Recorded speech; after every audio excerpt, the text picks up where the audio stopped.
I want to spotlight a really cool artist right here. So, Daniel, introduce yourself and talk about your art. Hi, I'm Daniel Seymour, and I've been doing collage now for about a year, although I've been doing a lot of different artistic type things before that.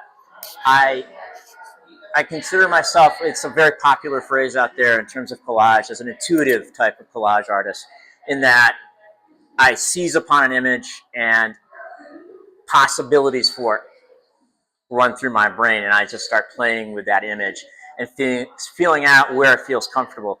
And for example, this started off as a magazine. In a magazine, the picture was all in silhouette except for the eye. And the idea of having just somebody's eye exposed, I kind of went with that. But then covered it up even more with different things besides shadow. And sometimes I try to avoid ideas. I try to go strictly with the images, but afterwards I will sit with the piece and ideas will come to me after I'm done.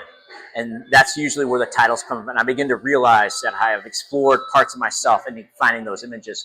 Like this one here, it's called Getting Things Done. And this whole narrative came in my mind after the work was done. And so that's how I work. It's just very intuitively. I don't go into the process with trying to express something, but things usually end up getting expressed despite my best efforts.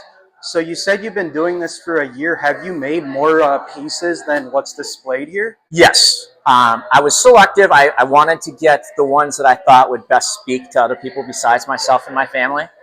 And so I selected the very best pieces. And it's one thing people don't realize is that when you're buying art is that you're going to have, I've been buying art for a few years now, is that an artist will have several pieces they decide they didn't like. You don't get it on the first try. And so yes, I do have some pieces that will never see the light of day. And I also have, matter of fact, I just shredded one the other day because I didn't like it at all. But you'll also have,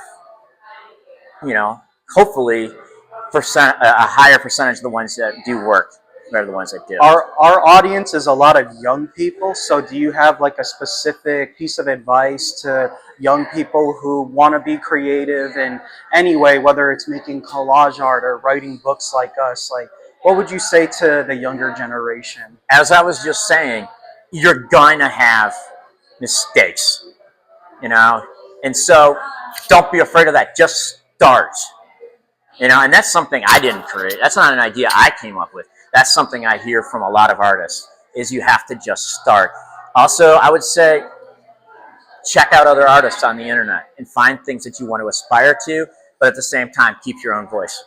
Well, thank you so much for taking the time to do this video. If you want to plug your stuff, website, anything, go ahead. Yeah, my Instagram handle is Coloring Hack. Right here, Coloring Hack, all one word. There we go. And I'll be at Little Broken Things until the 20th of March. I'm sorry, the 20th of March. So pull up if you want to see some cool art. So thank you for taking the time to do this. Thank you, Aiden. I appreciate it. Let's go back and look at your books. All right. I'm here with Cassie at her place of business, Little Broken Things. We're here doing an event. It's a really amazing salon. I should get my hair done. Do you do men's hair? Talk about your business. Yeah, so we do. We're gender neutral pricing, which means we don't charge men and women. It's by length. So like a short cut, mid-length, razor cut, that kind of thing. We're new to Palatine. We've been out here since September 2024. Oh, cool. Alternative hair salon and art gallery. My original location's in Chicago. We've been there for about 8 years. We host artists. We have an art gallery wall, and we host rotating artists every 6 weeks. We invited you guys. We're very honored. We're very honored to be here. It's really cool to be here. What got you into this business? What made you want to do all this? do hair in general? Hair, just open a business. I mean, it's a really nice location. I mean, you're doing awesome things, and you know, just like what was your inspiration? Like, where's your passion come from? I think traveling around. So I went to beauty school right out of high school, and I loved the craft, but I also liked to move. So I started in St. Charles, the west suburb, and then moved to the city. So I was like, I need more. Then I moved to LA, lived out there for a couple of years, and I wanted to get in the film industry. I did like set design and props. I wanted to do like something different.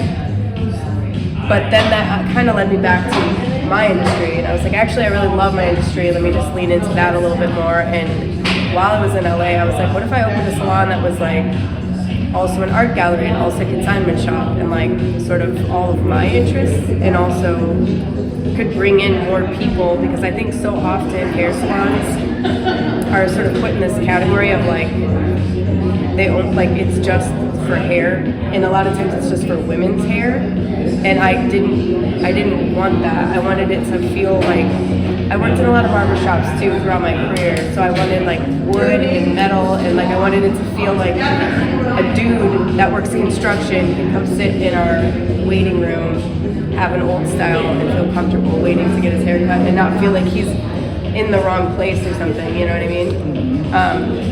So I was just like, why can't it be everything in one place?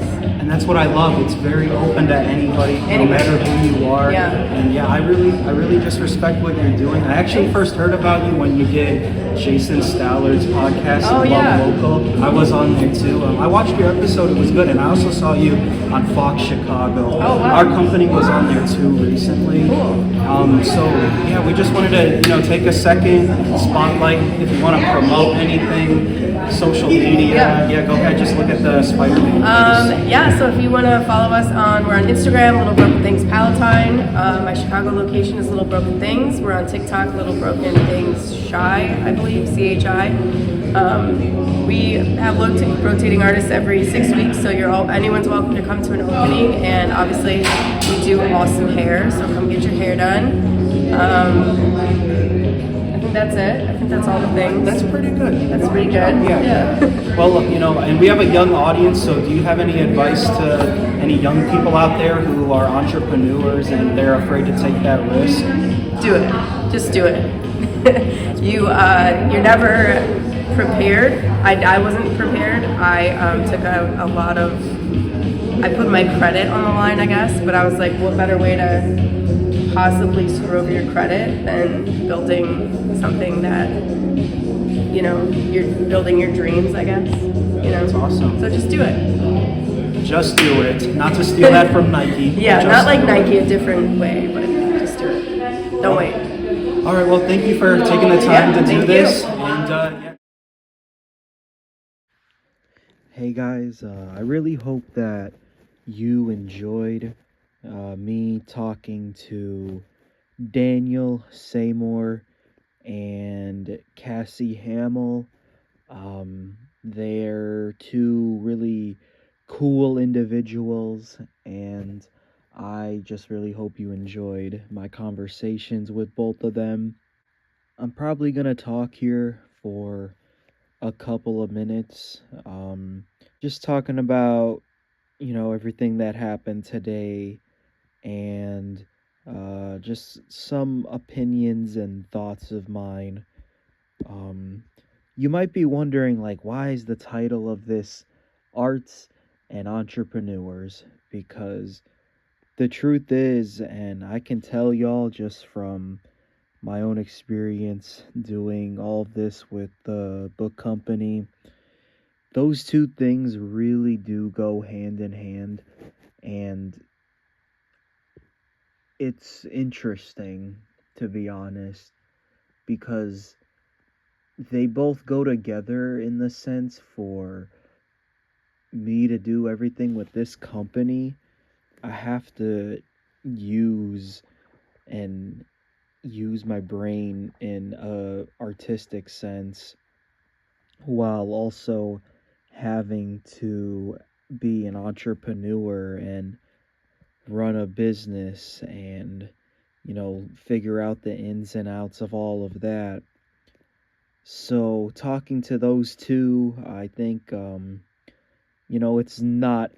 I don't do anything like that. I don't make art like that.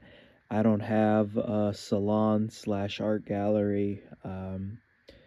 But yeah, I think the two go hand in hand, and I hope I hope y'all enjoyed listening to those two great individuals speak. I really had a nice time at Little Broken Things. We had an event there today. Here's some pictures and everything. Me and Jaquel did it. It was a pretty chill event. We got to talk to a good amount of people, and it was very very nice. And I really appreciate everybody who talked to us and bought a book. Um, it was really amazing. And I had a really good time. So I think I'm just gonna talk a little bit. I'm not gonna talk anybody's ear off because it is a little bit late and I'm tired. A lot of times I've been quoted as saying, "You'll never know unless you take the risk," and it's a really true statement. And it applies to many things in life. It could apply to who you are as a person or what you want to be, or it could be something career wise or education wise, and it could even be something as simple as like asking someone out on a date. You'll never know unless you take the risk. And it applies to art. If you don't take the risk and you want to make something or you want to write something, or like even if you're into like pottery or something like that, you genuinely will never know unless you take the risk. You got to take that leap of faith. I don't want to take that from Spider-Man, but it's true.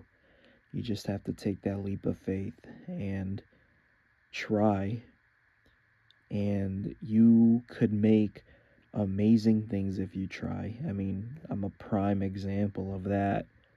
I was a high school student who wasn't ambitious, who really had no motivation, really. Like, I genuinely didn't think I'd have much, to be honest.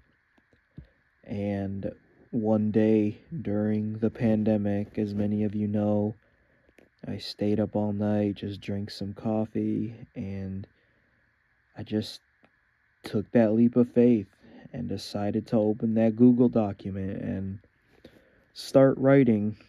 And if it wasn't for that book, I wouldn't even be talking to anybody right now. I'd probably still be working at a clothing store. Yeah, that was awful. I genuinely hated that. I I've worked at a lot of places, y'all, and all of them it sucked, okay?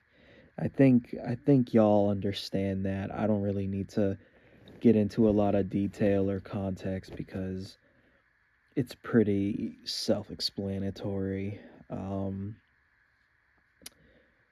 But even in entrepreneurship, if some of y'all want to start a business or even like a charity or any type of venture, again, you'll never know unless you take the risk.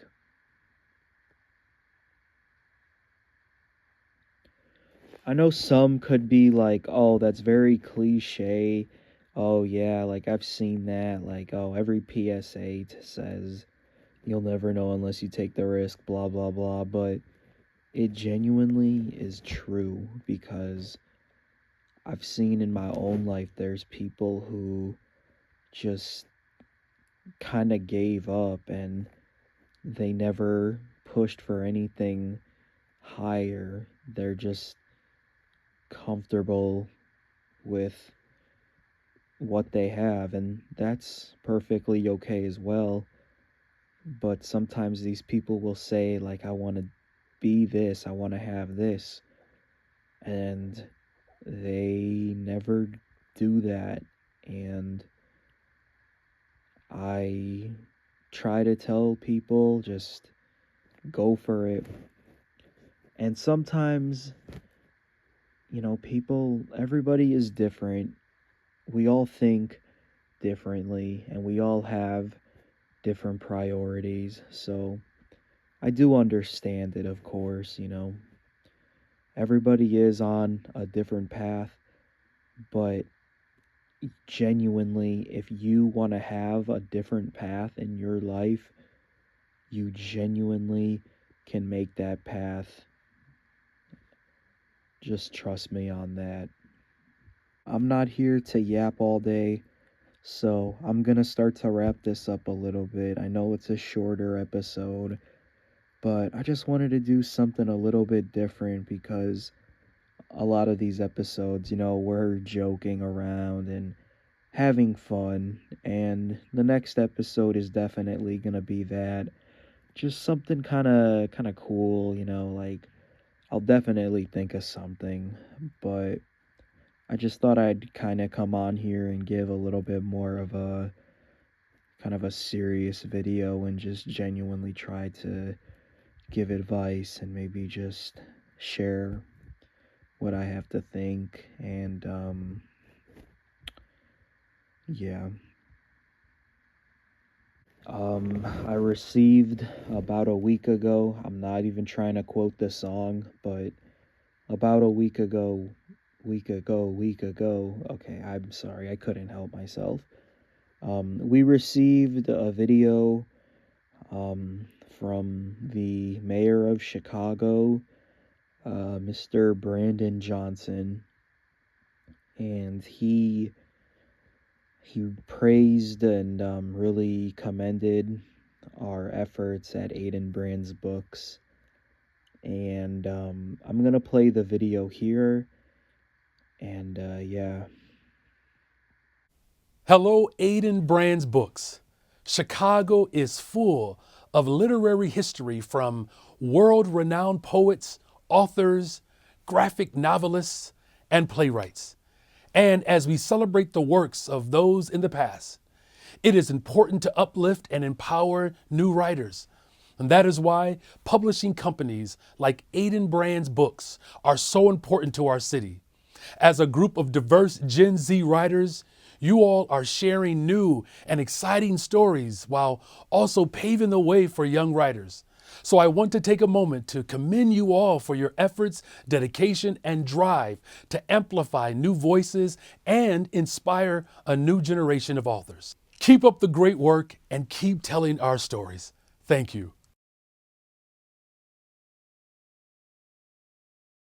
So yep, that's the video right there. I just want to say, like, this is not anything political. This is no like endorsement what I'm about to say, cuz we're not like a we're not a political type of platform, you know.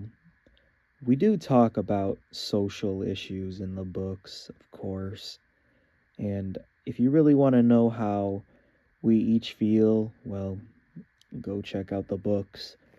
Um, but I'd like to just say, like on a personal level, excuse me, thank you to the mayor for saying that, and I appreciate him making that video. Um, it's genuinely shocking. I'm just incredibly grateful for that. So, again, to the mayor of Chicago, thank you for that, sir. Yeah, it's just awesome.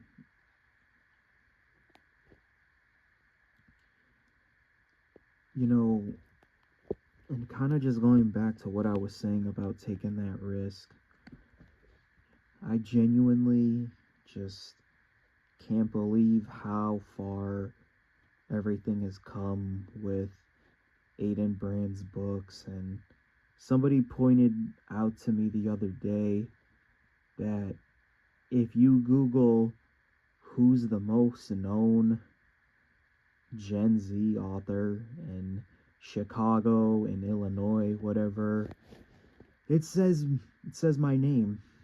And it's just wild to me.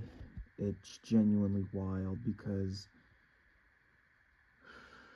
I have, in a way, like I have a lot of pressure on me, and I have the continuous pressure to keep doing good and keep making people happy. And we've done so many events and we've met so many great people over the years, and being able to do this and connect with so many people, and all the people we've made happy and smile, and they connect with our stories. It's a unique feeling that I'm genuinely really grateful for. And this all started when we were teenagers, and now we're 22. And I don't know what the future is gonna hold. I mean, when I started all this, I didn't know what the future was gonna hold. But I guess that's the thrill of life, just seeing what comes next. And whatever happens, everybody listening, you'll be here to see that. And you've seen a lot already. And I hope I make you proud. I hope I make all of you proud. And I hope that we can, me or any of the other authors, I hope that we can entertain you and make you smile or inspire, or just even be like, wow, that's really cool.